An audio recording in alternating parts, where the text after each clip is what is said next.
For that reason, and that reason alone, I'm not scoring games anymore. Yeah, that video aged pretty well, didn't it? So a couple episodes ago, I looked at Crash of the Titans. I genuinely enjoyed my time with it. I don't think it's the best Crash game ever, but I don't think it was a childhood ruiner either. Having said that, I feel like this game does have room for improvement. A year passes, and fans are greeted with Crash Mind Over Mutant. Now, I never played this game when I was younger. Because I only played Titans for like 20 minutes, I never even bothered with its sequel. So today will be the first time I ever get to actually play this game. And the Crash community is going to condemn me to hell for saying this, but I liked it. Seriously.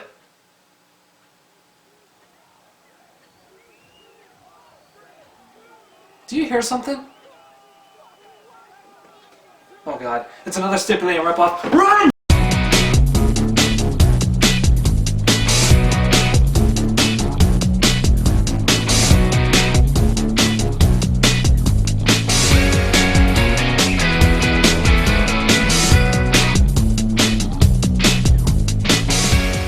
Crash Mind Over Mutant was released on October 7th, 2008 for the PS2, Wii, Nintendo DS, PSP, and Xbox 360.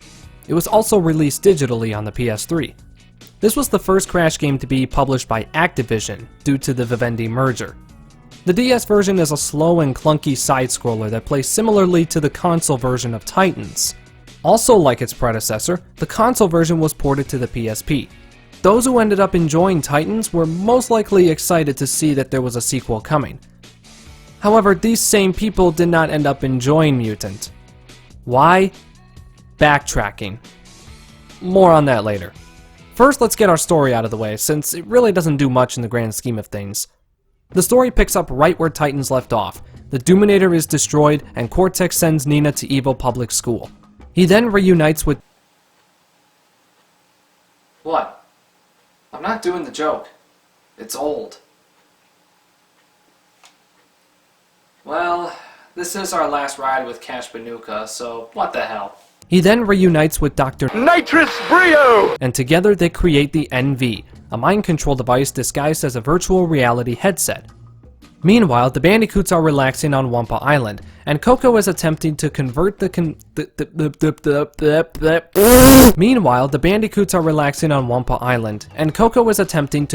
Doominator's eye into an entertainment system that will play games, show movies, and dispense butter. Okay, can someone please explain why Coco has a butter fetish? Anyway, she needs some parts to get it to work, so she sends Crash on a journey to bring an extra battery find 6 Capacitron parts. One thing you'll notice right away is that this time around, there's a lot more focus and thought put into the genre that Crash is best known for: platforming. Granted, the Titans are still here, but you won't see them for quite a while. Eventually, you will run into your first Titan, the Ratsicle. Also returning from the first game are the Spikes, Snipes, Stenches, Rhino Rollers, Scorporillas, Sludges,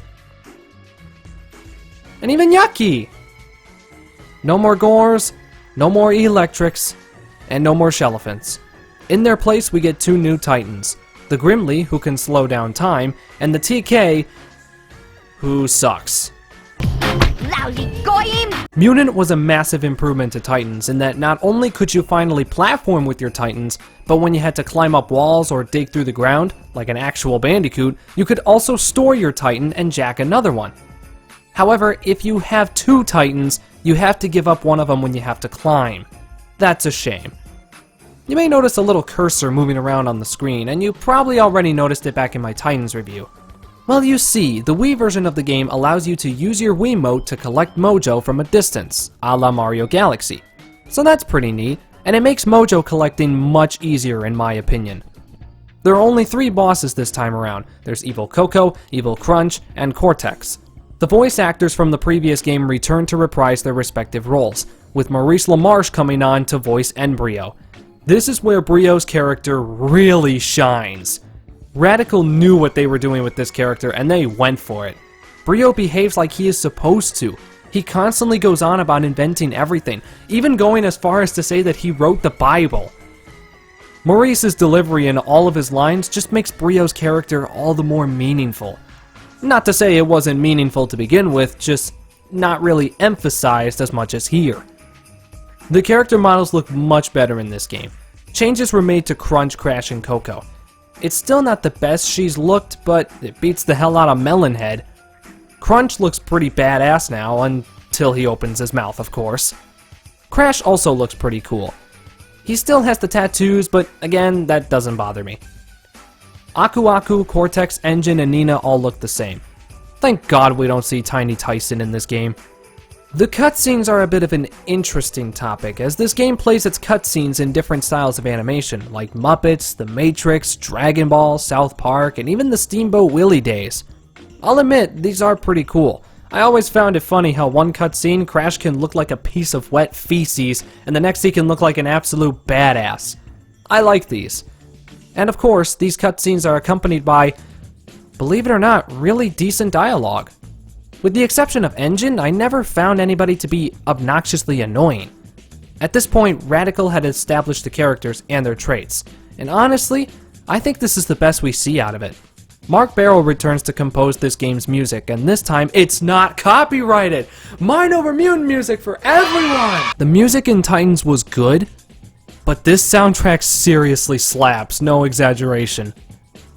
Controlling this game feels just like Titans, except you can't glide in the air anymore. This is actually fine, since you no longer have to jump from cliff to cliff. The climbing, however, is a nightmare. Half the time, Crash won't even grab the other ledge I'm trying to grab. Mutant decides to do what Twinsanity did and make the game open world with 8 areas, rather than 20 linear point A to point B levels. However, this can oftentimes lead to people getting lost, which is what happened to me when I was trying to find Uka Uka's last bone in the Wastelands. Alright, I've put it off for quite a while, but it's now time to address the elephant in the room. Get it? This is what ultimately drove players insane. Backtracking. There was plenty of it.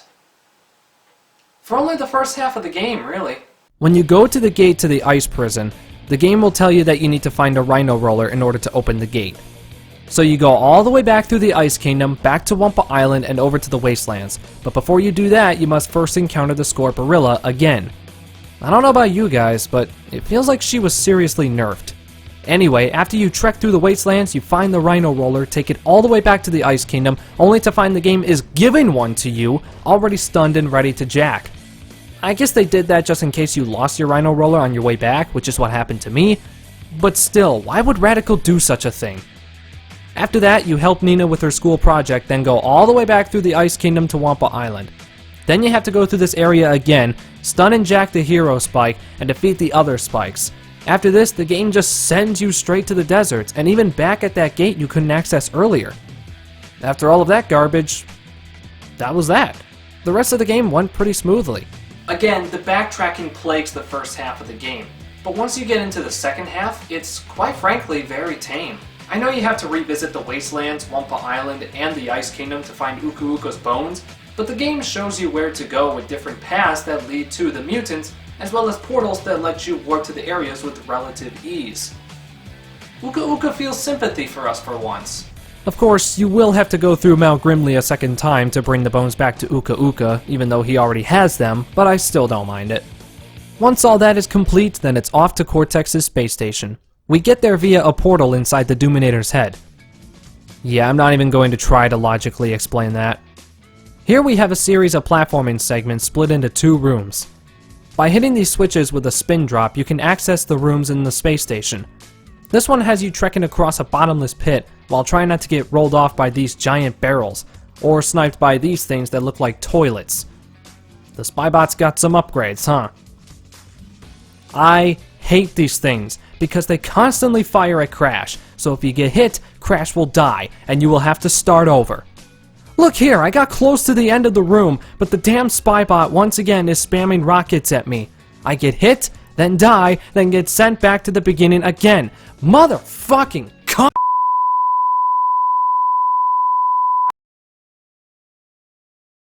Until I found out Crash can spin the rockets back at them. Thanks for telling me, game. Anyway, clearing these rooms finally brings us to Cortex, where he mutates himself, and we use a Grimly to slow him down and attack him. Once he's stunned, we jack him and defeat 3 waves of NPCs and battlers. Then you spin this giant cylinder until a giant button appears. Make Cortex body slam onto the button, and there you go. Game complete. They still aren't cleaning up the mess though, because why the fuck would they do that? In Mutant, you can get a multiplier based on how many hits you can store in your combo. Your combo never breaks unless you get hit, fall, or die. This makes upgrading Crash's spin duration and health much, much easier. When you beat the game, you'll be brought back to Crash's home, where you have more goodies to look at. Things like costumes, the game's cutscenes, character descriptions, concept art, and even fan art. Wow, that's actually really cool how Radical did that. Oh. Never mind. So, is Crash Mind Over Mutant as bad as the majority of the community claims it to be? In my opinion, no. I know people really hate this game purely because of the backtracking, but to me, the backtracking wasn't as tedious as I've heard people say. It still, however, does not make any sense why the first half of the game makes you backtrack so much, but the second half doesn't. Granted, there is still some in the second half, but not nearly as much as the first half. If you can get past that, you have yourself an otherwise really good game. It improved on the mistakes made by Titans. Platforming with your Titans? Achieved. Storing your Titan for later use? Fulfilled. Tolerable characters? Absolutely. For the most part. Mutant is certainly not as bad as people think. It just gets plagued by absurd backtracking in the first half of the game. While Radical did make improvements to Titans, which I do appreciate, I feel as though it is on the same level. Crash Mind Over Mutant gets 6 out of 10. To say Mutant is on par with Titans isn't a bad thing. Sequels that were put out to play like its predecessor should be as good or better. And I'm glad to say that Mutant is no exception. You Crash fans can march to my house with pitchforks and torches and the coronavirus all you want, but I will still stand by what I said in this video. I legit enjoyed my time with Mutant, as well as Titans. I kinda wish Activision and whoever the fuck would try this again just to see how much more the Titans series could evolve and improve. I feel like these 2 games could be brought back at some point. Not as a remaster, but as a full-fledged brand new game to reintroduce fans to this niche series that didn't get the respect and appreciation it deserved back when it was first released. I actually wouldn't mind a new Crash game that played like Titans or Mutant. It makes me curious to see how fans would react to it. I'd like to see game journalists compare that to Dark Souls. Now, we may have reached the true end of the series for now, but we're not quite finished with Brash Candicoot just yet. On the next episode, I will be ranking every Crash game that I have reviewed from worst to best. Don't even think about it. Until then, thank you for watching the review. I hope you enjoyed it. If so, drop a like down below and subscribe to the channel. It's the only way you can save your friends.